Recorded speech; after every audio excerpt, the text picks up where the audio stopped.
Bueno, segiduen nire bidaia Euskampus Bordeaux kampusean 173 segundutan saioa zabalduko dugu.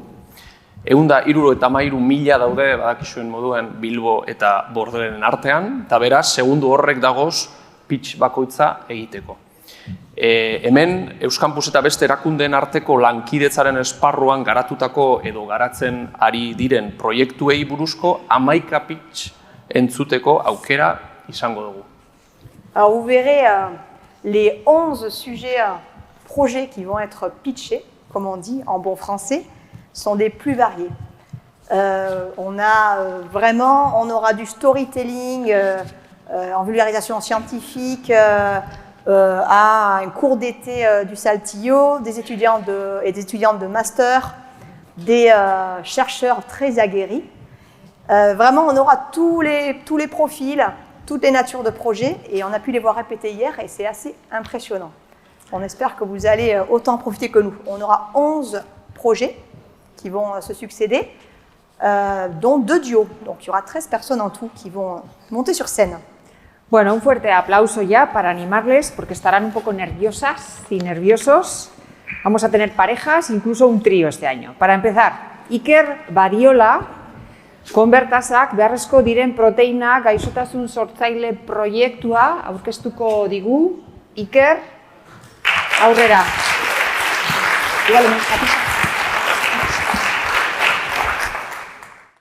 Antzina, ikerlari ospetsu batek ura gara esan zuen.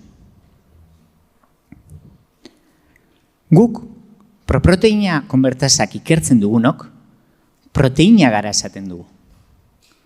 Proteinei esker, arnasten dugun oxigenoa, gure gorputzeko odoleti zehar barraiatzen da, eta ehunetara eta zeluletara heltzen da. Proteinei esker, koloretan ikusten dugu. Eta proteinei esker, kanpotik datozen erasoei aurre egiteko gai gara. Baina gure zelulek sortzen dituzten proteinak ez dira funtzionalak. Proproteinak dira. Adibide bat jartzearren. Sagardo botella badaukagu eta sagardoa nahi dugu edan. Lehenengo, kortxo hori askatu beharko diogu. Hori gertatzen da proproteinekin. Proproteina horiek bustan bat dute, isatx bat dute, eta moztu egin behar da, funtzional bihurtzeko. Zeintzuk dira gure gorputzeko artasiak? Proproteinak konbertazak. Beraz, gure zelulek proteinak sortzen dituzte, isatx batekin, proproteinak dira, ez dira funtzionalak, artasi horiekin, proproteina konbertazekin mozten ditugu, proteina funtzionalak ditugu, eta horiek gure gorputzean zehar egiten dituzte funtzio desberdinak. Baina ze gertatuko litzateke, artasi horiek ez balukete ondo funtzionatuko. Gaixotasunak. Eta hori da, Euskal Herriko Unibertsitatean Zainalin Lab laborategian, eta Bordeleko Unibertsitatean Abdelmajid Katiben laborategian ikertzen duguna. Proproteina konbertazen funtzioak gaixotasun desberdinetan. Minbizian, ugalkortasun arazoetan, infekzio desberdinetan, edo zahartzaroan. Hasierako esaldira joango naiz, eta aldatu ingo dut. Proproteina konbertazak egiten dutena gara. Eskerrik asko.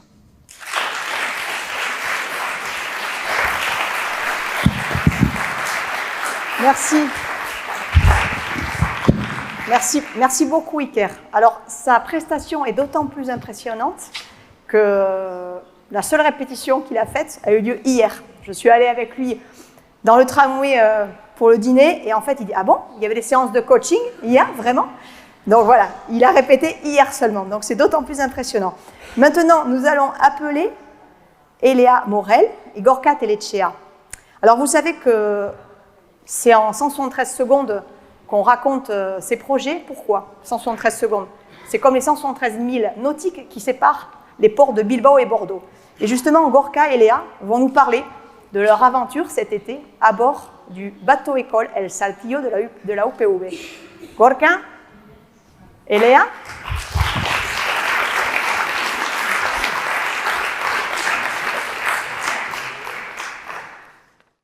Bonjour à tous, je m'appelle Eléa et je suis étudiante en L3 en CPES. C'est un cycle pluridisciplinaire axé sur les transitions. Et c'est notamment cette formation qui m'a donné l'envie d'être ambassadrice des transitions. Donc en fait, c'est un réseau d'étudiants engagés par l'université qui est chargé de sensibiliser les étudiants aux enjeux environnementaux et sociétaux. Bai, egunon, ni Gorka naiz eta nire kasua guztiz ezberdina da. Ni EHUko Portugaleteko nautika eskolako ikasle naiz. Eta hemen ikusi dezakezuen bezala, hau da gure Saltillo, gure eskola ontzia, eta bertan itsas praktikak egite ditugu. Aujourd'hui, on est là face à vous, mais il y a seulement quelques mois, on était tous les deux à bord du Saltillo. Gorka fait partie de l'équipage fixe et moi de l'équipage temporaire. J'y suis allée seulement pour 4 jours. Bai, esan bezala, aurten 3. aldiz, EHUk eta Burdeoseko unibertsitateak egin du proiektu bat, Bilbotik Plentziarako bidai bat, bi unibertsitateko ikasle konbiratuz, eskifai oso bat betetzeko.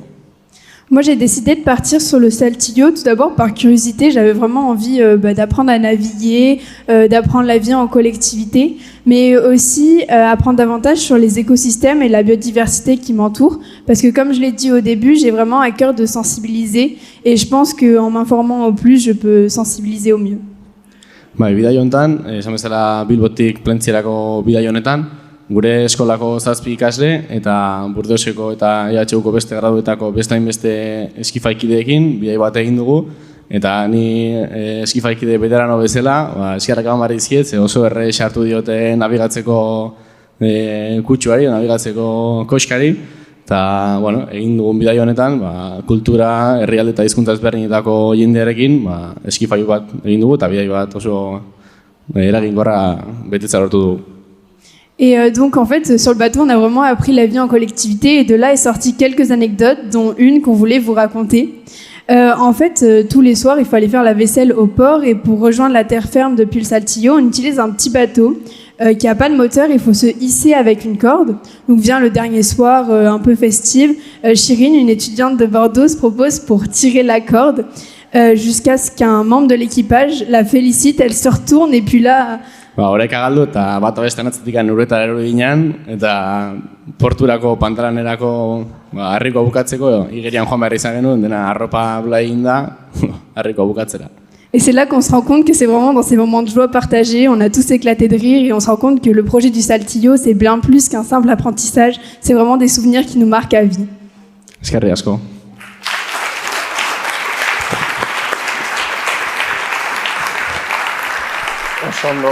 Oso ondo, Gorka, Elea, merci beaucoup. Damos la palabra ahora y le pedimos que suba al escenario a Yanire Alonso Puyo, que nos hablará de la identificación de biomarcadores de sarcopenia, validación de un modelo celular de sarcopenia murina.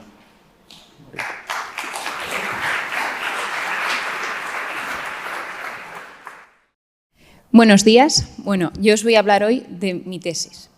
Mi tesis tiene su origen en un proyecto que se basa en investigar en una enfermedad que reduce muchísimo la calidad de vida de las personas mayores que tenemos a nuestro alrededor. Incluso aumenta su dependencia. Esta enfermedad es la sarcopenia. Muchas veces no somos conscientes de la importancia que tiene el esqueleto muscular en nuestra vida, ni la importancia que tiene el no tener un músculo suficientemente desarrollado. Os pongo un ejemplo. Cuando tenemos una lesión, somos conscientes de cómo los músculos de alrededor pierden funcionalidad, podemos dejar de hacer muchos ejercicios y no somos capaces de llevar a cabo muchas actividades de la vida cotidiana. Ahora, llevámoslo al extremo. Cuando envejecemos, dejamos de hacer todo tipo de ejercicio físico y eso desencadena una pérdida masiva del aparato musculoesqueletal. Por ello, se desarrollan enfermedades como puede ser la sarcopenia. La sarcopenia es una enfermedad degenerativa que se caracteriza por la pérdida de masa y función muscular. Esto afecta muchísimo la calidad de vida de las personas mayores. ¿Por qué? No son capaces de hacer actividades de la vida cotidiana, como puede ser sentarse y levantarse de un sofá, atarse los zapatos, abrir un simple bote de mermelada. Por ello, se les aumenta el riesgo de dependencia e incluso el riesgo de hospitalizaciones e incluso de muerte. No todo es malo en esta enfermedad, ya que se ha visto que con programas de ejercicio físico monitorizado se puede revertir. El problema está que tiene que ser en las primeras fases de desarrollo. ¿Cuál es el problema que hay a día de hoy? El diagnóstico. Es caro, es complicado, lleva mucho tiempo y solo nos sirve cuando la enfermedad está demasiado desarrollada. Por eso mismo, no podemos dar un tratamiento real a esta enfermedad. ¿Qué vamos a hacer en este proyecto? Este proyecto desarrollaremos una lista de biomarcadores referentes de la sarcopenia. De esta manera, utilizaremos esos biomarcadores para detectar la sarcopenia de manera precoz y dar el tratamiento individualizado a esas personas. ¿Qué beneficios podría tener esto? Pues, por un lado, les mejoraremos la calidad de vida inmensamente a esas personas mayores de nuestro alrededor, les reduciremos la dependencia. Por otro lado, reduciremos las hospitalizaciones que tienen, con lo cual el coste asociado a ello se verá muy reducido. E incluso a futuro podremos usar esas biomoléculas como dianas terapéuticas de tratamientos específicos. Por eso mismo, os invito a colaborar dentro de este proyecto, ya que podremos mejorar la calidad de vida de nuestras personas mayores. Muchas gracias. Qué ricasco, Yanire. La importancia del deporte, el crossfit o el entrenamiento de fuerza, ¿no? Para evitar esa sarcopenia. Orain, Hugo Mayor txanda da. Atzo aldizkari bate izan zuen hori klaustroan posterrak zeuden lekuan. Journal of Research for Social Impact. Hugo, aurrera. Prest daudenean, egin kinu bat.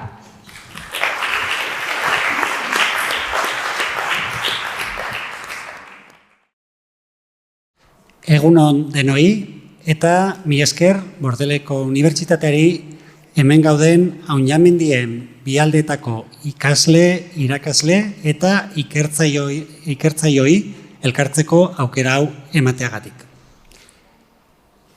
When the pandemic came on us nearly 5 years ago, our society faced an unprecedented challenge which everybody realized could only be addressed with the involvement of the scientific community. Suddenly, it was clear to all that research can sustain our well-being and even our lives depend on it. I believe we witnessed a watershed moment then, with our society becoming, maybe for the first time, collectively aware of the importance of science and research.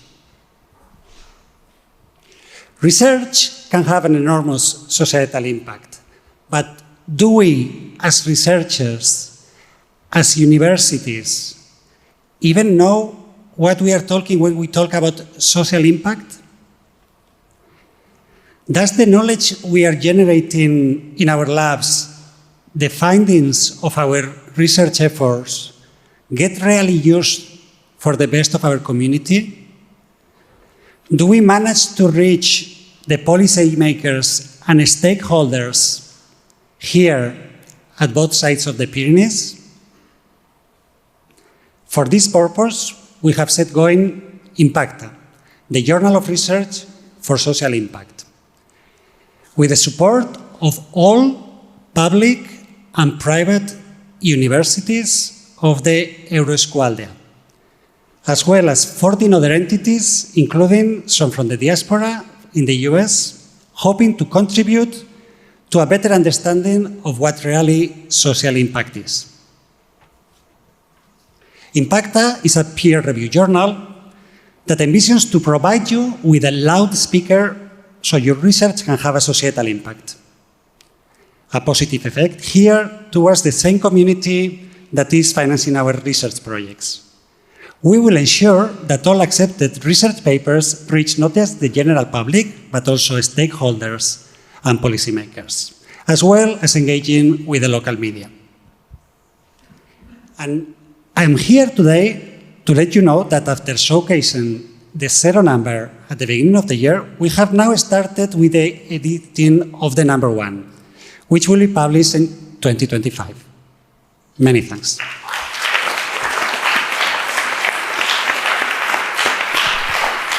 Merci. Merci beaucoup, Hugo. Merci. Donc, j'espère que vous avez pu hier voir le stand de la revue Impacta qui était proposé dans le cloître. Avant de continuer, je voudrais qu'on remercie très chaleureusement Nicolas Giraud et son équipe, les techniciens audiovisuels de Bordeaux, parce que, comme on dit en espagnol, nos estamos volviendo locos. Voilà, ça fait 2 jours qu'on change les horaires, qu'on a des demandes spéciales, et je voudrais que vous applaudissiez parce qu'ils font un travail remarquable dans l'ombre, et c'est très important. Et maintenant, je vais appeler alors une pro des pitchs en moins de 3 minutes. C'est Josiane Owona, qui a déjà fait un pitch, ma thèse en 180 secondes à Bordeaux. Donc là, elle va être encore plus courte. Je vous donne la parole. Allez-y, Josiane.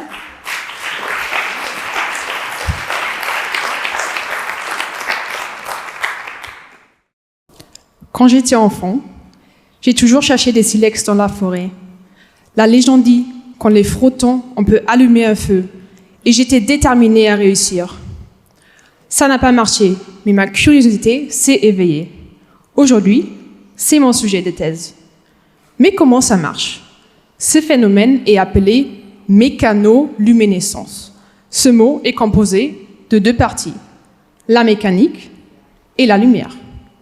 Une action mécanique, le frottement, la pression, la brisure, induisent la lumière. On n'a donc pas besoin d'utiliser une source électrique. Pour la transition écologique, c'est génial. Imaginez que vous marchez la nuit et la pression de vos pas allume le trottoir. Le lampadaire et son énorme consommation d'électricité devient alors inutile. Vous voulez vraiment savoir comment ça marche? C'est la question qui m'intéresse aussi. Pour comprendre le mécanisme, il est important de savoir ce qui se passe à l'intérieur du matériau. Mes matériaux mécanoluminescents sont constitués de molécules. Une molécule est composée d'atomes. Les atomes sont les constituants élémentaires de notre planète. Le carbone, l'oxygène, l'hydrogène. Et à l'intérieur de l'atome, on trouve principalement les électrons et les protons. Ce qui m'intéresse, ce sont les électrons. Les électrons peuvent sauter entre différents niveaux d'énergie. Vous serez étonnés, mais les sauts d'électrons sont reproduits grâce à des algorithmes et moi, j'analyse les chiffres obtenus. Les différents niveaux d'énergie, c'est comme si vous faisiez de l'escalade. Vous commencez au sol et vous avez un peu peur de débuter la montée. C'est le niveau fondamental de notre électron. Mais votre pote vous encourage, c'est qui vous donne plein d'énergie. Vous commencez alors de grimper un parcours moyen avec des blocs assez espacés. Chaque bloc correspond à un niveau d'énergie pour notre électron.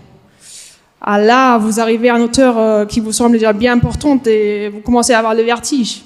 Alors, vous descendez, vous soufflez et vous relâchez le stress. L'électron, il fait pareil. Il descend du premier niveau au niveau fondamental en lâchant de l'énergie. Pendant cette étape, un grain de lumière est libéré. Votre pote commence à devenir un peu désagréable. Vous n'êtes pas assez rapide. Il vous met la pression. Vous décidez alors de suivre le parcours facile avec des blocs plus rapprochés qu'avant. En conséquence, vous grimpez plus rapidement. La pression mécanique rapproche aussi le niveau pour notre électron. Ça veut dire que sauter entre niveaux proches est plus facile. La descente est un jeu d'enfant et moins d'énergie est utilisée pour produire de la lumière. Votre pote est content. Mais vous avez économisé assez d'énergie pour lui dire ces 4 vérités.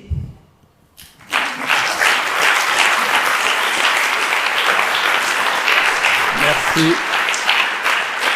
Merci, Josiane. Merci. It's now the turn for Max Kammerling, who will be talking about his project called How AI Helps Us Harnessing the Power of Our Oceans. Max, please.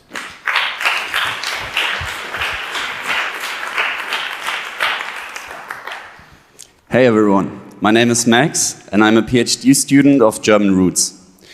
It was at the age of 17 when I first thinking about that it could be cool contributing with my life to a more sustainable future.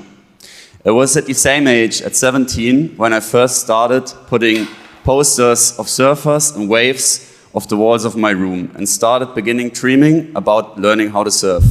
Fast forward, I moved to the beautiful Basque Coast to combine my two passions. I joined the offshore renewable energies team of Tecnalia Basque Research Center, where we work on solutions to generate electricity from our oceans, waves, tides, and winds. Today, I'm very excited about sharing with you how we can reduce the costs related to those technologies by using artificial intelligence, or short AI. Offshore wind energy is crucial if we want to reach our goals of net zero carbon emissions. But here's the catch. A significant part of the costs associated to offshore wind projects is caused due to downtime. Those periods when the turbines are not working because of broken parts. So the question is, how can we reduce that downtime? One key solution is to know before the turbines fail, before parts break. For that, we have to constantly know the health state of the single individual components of our turbines. Currently, sensors are used to monitor these parts. But sensors are costly and they tend to become unreliable in harsh offshore environments. And that's where my research comes in. At Tecnalia, we are using artificial intelligence to create virtual sensors. Instead of placing real sensors on each component of a turbine, virtual sensors are able to estimate important data about our turbine's health without direct measurements from these locations. And with this, we can significantly reduce the number of sensors needed on our device. To realize this idea, what we really need is data. Data from operational offshore energy devices. Only with that we can create AI models that are accurate and reliable in offshore conditions. And that's why I'm here today with an open call. We're eager to collaborate with companies, researchers, and technicians that are willing to share their data and team up with us. Together, we can make 17-year-old Max very happy by harnessing the power of our oceans, not only for surfing, but also for generating clean electricity and in the end, reducing our oil's green energy bill. With that in mind, I want to thank you for your attention and I'm happy to see you next year. Thank you. Thank you, Max. Fascinating. Fascinating example of surfing and renewable energies all in the Basque Country, Max. Ahora es el turno de Itziar Calvo. Itziar se ha convertido en un clásico de nuestros encuentros, una militante en la divulgación científica, un referente y líder del LTC Incubator Antibiotics Resistance. Nos va a hablar de la resistencia a antibióticos, por supuesto, al abordaje. Itziar. ¿Os habéis sometido recientemente a una extracción dental o a una intervención quirúrgica o a un tratamiento de quimioterapia? La mala noticia es que estos tratamientos rutinarios pueden dejar de serlo porque los antibióticos están dejando de ser eficaces y son la base de nuestra medicina moderna. Si esto ocurre, las infecciones bacterianas volverán a ser nuestra mayor pesadilla. Mirad, el uso y abuso de antibióticos en medicina y veterinaria y la presencia de antibióticos y otros contaminantes en el medio ambiente han hecho que las bacterias aprendan a pasarse las resistencias de una manera muy eficaz. Como consecuencia de esto, en las últimas décadas, las infecciones por bacterias multiresistentes, a las que llamamos superbacterias, han aumentado drásticamente. Estando hoy en Burdeos, me acuerdo que hace 30 años estaba en Lyon, estudiando una proteína que es clave en este proceso por el que las bacterias se pasan la información unas a otras. En aquel momento, mi interés era puramente científico. Quería conocer el mecanismo molecular de esa proteína para hacer que dejara de funcionar y evitar así la diseminación de resistencias a antibióticos. Años más tarde, vi este cuadro que tenéis aquí y que representa los estragos de la peste. Me impactó y me hizo darme cuenta que tenía que poner el corazón en este proyecto, que si quería ayudar a que la humanidad no se viera en el abismo de faltarle antibióticos eficientes, tenía que poner toda la ilusión en ello. Gracias a Euskampus creamos una red de investigación en Euskadi que extendimos a Burdeos a través del LTC. Hoy en día somos más de 10 grupos de investigación, que cada uno desde nuestra experiencia trabajamos para encontrar soluciones a este problema.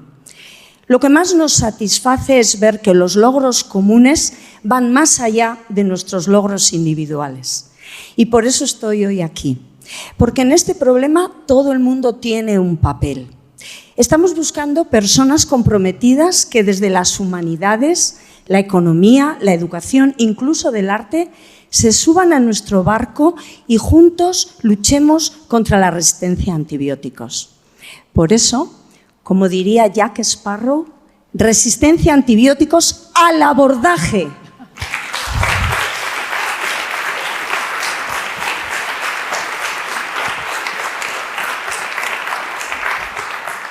Merci beaucoup, Itziar. Quelle énergie, comme toujours. Toujours, un enthousiasme communicatif. Je vais maintenant appeler Alice Leroy. Alice Leroy, qu'on connaît très bien au Euskampus. L'année dernière, elle était en stage avec nous. Elle va nous présenter son projet qui est la transdisciplinarité à travers le projet Océan I3. Est-ce que vous savez ce qu'est la transdisciplinarité? Non. Je vous rassure, l'Académie française non plus, ni la RAE d'ailleurs, son équivalent en Espagne. Je le sais parce que j'en ai cherché la définition dans leur dictionnaire pour mon mémoire de licence et je ne l'ai trouvée ni dans l'un ni dans l'autre. Alors, imaginez mon angoisse quand j'ai réalisé que j'avais 173 secondes aujourd'hui pour vous parler de ce sujet. Pardon, je ne me suis pas présentée, Katisha l'a fait, mais je m'appelle Alice Leroy et je viens de soutenir mon mémoire de licence en pédagogie à l'Université du Pays Basque. Et pendant mon travail de recherche, j'ai compris que si on veut préparer correctement les nouvelles générations, notamment face aux problématiques liées au développement durable, il faut le faire sous un angle transdisciplinaire. Mais qu'est-ce que ça veut dire? Vous allez mieux comprendre avec le projet Océan I3. Son objectif est de réduire la pollution plastique des océans sur nos côtes basques-aquitaines. Comment font-ils? Imaginez qu'un élève de mesures physiques de l'Université de Bordeaux, une élève en école d'infirmière, un autre des Beaux-Arts et une étudiante en droit de l'Université du Pays Basque se réunissent une fois par mois pendant 5 mois par visioconférence ou en personne à l'espace Borderline Fabrica de la gare d'Hendaye, par exemple, comme sur la photo, avec leurs professeurs respectifs et avec des professionnels de différentes entités du territoire transfrontalier comme la Fondation Surfrider, le Musée Mater ou encore Rivage Protect pour n'en citer que 3. Ces personnes se réunissent donc et elles réfléchissent ensemble à la façon dont elles peuvent contribuer à la protection des océans, chacune apportant ses connaissances et ses idées. Résultat, certaines équipes créent un plan de communication pour l'entreprise, d'autres organisent des campagnes de sensibilisation ou des interventions pédagogiques sur le sujet, et d'autres encore élaborent des comptes rendus fournissant aux professionnels des données précieuses pour de futures actions ou prises de décision. En assistant au dernier workshop du projet en juin 2023, puis en épluchant tous les documents élaborés pendant les 5 ans de Océan I3, j'ai découvert que c'est ça, la transdisciplinarité. Des élèves, des professeurs et des professionnels issus de différents secteurs, pays et cultures qui s'assoient autour d'une table, se creusent les méninges, font de la recherche et partagent leur savoir pour imaginer et mettre en place des actions concrètes en lien avec la préservation de notre planète. Conclusion, on propose aux élèves une éducation transformatrice. Si nous voulons transformer le monde, il faut forcément passer par une éducation transdisciplinaire. Et le projet Océan I3 en est l'exemple parfait, tout comme son successeur, Impact I3, dont mon collègue Hector va vous parler ensuite. Alors, je ne sais pas ce que vous en pensez, mais on pourrait peut-être s'adresser à l'Académie française pour leur suggérer quelques idées de définition. En attendant, quoi qu'il en soit, rappelez-vous, transdisciplinarité, ça va avec transformation et c'est le futur. Merci de votre attention. Merci. Merci Alice, superbe présentation. Oin Aitor Mendia Urrutiaren txanda da, Impact I3 mugaz gaindiko eta kalitatezko enplegagarritasuna sustatzen duen proiektua aurkeztuko dozku. Aitor.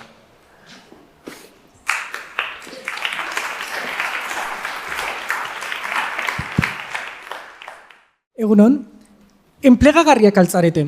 Galdera hori guztiok egin diogu noizbait geure buruari. Guztiok pentsatu dugu, nire profila egokia alda lan egin nahi dudan enpresa horretan lan egiteko. Nire gaitasunak egokiak dira eskatuko dizkidaten jarduera horiei erantzuteko. Galdera hauek ez dira errezak eta enplegagarritasuna garatzea are zailagoa da. Baina zorionez, enplegagarritasuna garatzea ez da norbanakok era isolatuan egin behar dugun zerbait. Enplegagarritasuna taldean, komunitateari esker eraiki daiteke. Horretarako egin zuzen ere, Euskampus Fundazioak, Euskal Herriko Unibertsitateak eta Bordeleko Unibertsitateak elkarlanean Impact 3 proiektua martxan jarri dugu. Proiektu horrek hain zuzen ere, ikasleen kalitatezko enplegagarritasuna sustatzea du helburu. Eta horretarako, Akitania Berriko eta Euskadiko eragile sozialak eta ikasleak elkarlanean jarri ditu Challenge-Based Education metodologia erabiliz. Metodologia honen baitan, eragile sozial hauek erronka bat proposatzen die gure ikaslei, eta gure ikasleek gradu amaierako eta master amaierako lanen bidez erronka hauei erantzuteko lan egiten dute. Horrela, haien proiektuak eta baita haien gaitasunak ere lurraldean garatzeko aukera ematen zaie. Lan hau egiten, parte hartzea erabakitzen duzuenok, urtarriletik aurrera hasiko zinatekete, eta ordutik aurrera ekainera bitarte luzatuko da prozesua. Horrela esan da, proiektuak oso zabala ematen du, agian batzuentzat bildurgarria ere izan daiteke, baina ez kezkatu. Hainbat workshop antolatuko ditugu, lehenengoa otsailean eta hurrengoa apirilean, eta workshop hauetan elkarlanerako aukera egongo da, elkarri babesa emateko, irakasleak, eragile sozialak eta irakasleak elkarrekin proiektuak finduko bai ditugu, eta elkarri feedbacka emateko aukera izango dugu. Gainera, horrez gain, bitarte honetan guztien zehar, ikasleek mugaz gaindiko egonaldi labur bat egiteko aukera izango dute eragile sozialen egoitzetan. Eta horrela, egunerokotasun hori bertatik bertara ezagutzeko aukera izango dute. Azkenik, amaitzeko, ekainean itxiera ekitaldi bat ere egingo dugu, nun landu dituzten proiektu horiek danak elkarbanatzeko aukera izango dugun. Izan ere, ez diogun norbanakoari bakarrik eragin nahi, lurraldean ere inpaktua izan nahi dugun. Eta horretarako ezinbestekoa da egiten ditugun proiektu horik gizarteratzea. Beraz, proiektua interesgarria iruditu baldin bazaizue, gurekin kolaboratzera gonbidatu nahi zaituztegu, ez egin zalantzarik ez zarete damutuko. Eskerrik asko. Eskerrik asko, Aitor. Impact I3, un proyecto estrella, la evolución de Ocean I3 y CBL I3. Ahora tenemos a Beatriz Isabel Donaire, que nos hablará sobre el curso taller Storytelling para investigadores e investigadoras. Beatriz tuvo ayer un póster, bueno, lo continúa teniendo en el claustro. Adelante, Beatriz, cuando estés lista. Buenos días. Estoy aquí porque creo en el poder de las historias, pero sobre todo porque estoy convencida que todo se puede contar mejor. Este proceso de contar mejor, con un propósito en mente y con la misión de generar sentido, no solo en nosotros mismos, sino entre quienes nos escuchan, es el storytelling. Un concepto que hoy no solo está vinculado con el teatro, con el cine, con la literatura, sino que se ha expandido a otros campos, como la comunicación, el marketing, la política, lo visual, lo urbano. Y entre esta gama de opciones, yo me preguntaba, ¿es posible hablar también del storytelling en la investigación? Pues hoy estoy convencida que sí. Y este convencimiento lo reafirmé cuando un día una compañera que actualmente está haciendo el doctorado en ciencias, en biología, al saber que yo estaba investigando sobre el storytelling, se me acerca y me dice, Beatriz, quiero que me ayudes a contar mejor de qué va mi investigación. Y ese fue mi disparador, me hizo abrir los ojos. Entonces, no solo trabajé con ella de manera intensa para ayudarle a encontrar la esencia de su investigación, que luego le ayude a construir su relato, sino yo dije, esto tiene que ir más allá, tengo que hacer algo. Entonces, ¿qué hice? Propuse un curso a la Escuela de Doctorado de la Universidad del País Vasco y lo titulé Storytelling para investigadores. La escuela aceptó. y ahora había que ver si un curso de esta naturaleza iba a funcionar. El semestre pasado tuve la oportunidad de dictarlo en los 3 campos y los resultados fueron satisfactorios. Los participantes, que venían de diferentes especialidades, no solo lograron encontrar su esencia, que luego les ayude a construir el relato de investigación, sino que se dieron cuenta que ellos son los protagonistas de su propia aventura narrativa. Hoy estoy aquí porque pienso que este curso se tiene que expandir, se tiene que abrir a otros centros, a otras universidades, porque si aprendemos a contar bien, no solo nos estaremos valorando como investigadores, sino que estaremos construyendo futuro y le estaremos dando la oportunidad a nuestro proyecto de investigación que sobreviva en el tiempo. Y yo hoy les pregunto, ¿creen ustedes en el poder de las historias? Muchas gracias.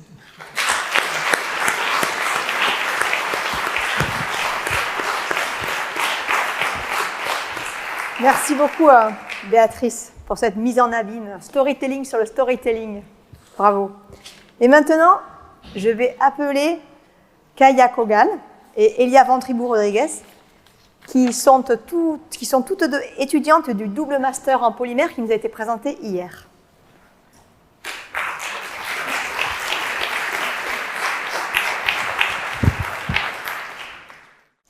Hello, my name is Kaya, I'm 23 years old and I am from Slovenia. Et bonjour, je suis Elia, une étudiante de 21 ans, originaire de France. Wow, look at all these people. How did we end up here? Oui, c'est fou, nous sommes d'âges différents, de pays différents, parlant des langues différentes, et pourtant nous sommes toutes les deux ici. But we do have some things in common. We are both part of the Double Master in Polymer Science program. So we have shared quite some experiences. Oui, en effet, nous avons toutes les deux vécu à Saint-Sébastien, au Pays Basque, l'année dernière, et maintenant nous suivons des cours ici, à l'Université de Bordeaux. Nous participons à cette occasion unique d'obtenir 2 diplômes de master en 2 ans de 2 universités différentes. Yeah, and we got to work with amazing laboratories like Polymat in San Sebastian and LCPO here in Bordeaux. But still, how did that lead us here on this stage? Eh bien, nous sommes ici car ce programme coopératif est né grâce à l'initiative d'EUSH Campus Fundación et au dévouement des professeurs impliqués, le professeur Leitha et le professeur Taton, qui ont eu la première idée et ont créé ce master, et la professeure Paulis et le professeur Fleury, qui le perpétuent aujourd'hui. A big thanks to all of them. Now, you know, this is my first time speaking in English in front of such a big crowd. But luckily, because of this program, where all the lectures, exams, and presentations are in English, our level of the language has improved, which is another benefit. C'est vrai. Et de façon plus personnelle, ayant la double nationalité française-espagnole, ce master représentait pour moi l'opportunité de pouvoir vivre et étudier dans mon 2e pays. Ce que j'appréhendais le plus, je pense, par rapport à la France, c'est le coût financier. Mais sans s'arrêter à cela, j'ai vécu une des meilleures expériences étudiantes possibles et j'ai fait d'incroyables rencontres, notamment avec étudiants basques. Yeah, and for me, everywhere I went, I was always the first Slovenian person anybody has ever met. And even me, myself, I didn't know anybody who has done something like this before, so this was a big leap of faith. Well, I can safely say now that this has been the correct decision for me because it forced me out of my safety bubble. Plus, I got to meet amazing people along the way. En effet, rien que dans notre classe, on a des étudiants qui viennent d'Inde, d'Iran, d'Équateur, du Mexique, d'Espagne, et bien sûr de France et de Slovénie. On est très différents, d'origines différentes, avec des parcours différents, mais on a vraiment créé de vraies relations d'amitié. Yeah, I can say with 100% sincerity that I do not know how I would survive without you guys. Especially you this year, our human translator. Je suis bien d'accord, vous n'imaginez pas les cheveux gris que nous avons eus en dealant avec la bureaucratie de ces pays différents ayant des demandes différentes. Un vrai moment de connexion. Yeah, but the important thing is it all worked out, we are all here studying and enjoying. Et bientôt, nous allons commencer nos stages de fin d'études. Je suis vraiment impatiente à ce sujet et nous deviendrons des scientifiques bien plus indépendants et nous pourrons le faire partout où nous voulons. Yeah, exactly. We will be able to spread all the knowledge and connections made here. And this is why EUS Campus does not only allow parts of Euro region to work collectively, but in a long run, it can bring the whole world together. Thank you. Thank you. Mila esker, eskerrik asko, parte hartzaile guztiok, talentoaren, anistasunaren eta mugaz gaindiko lankidetzaren adibide eder honengatik. Luxu handia da ikerketaren eta ezagutzaren bidaia azkar honetara joatea, beti usten baitugu gehiago jakiteko grinean.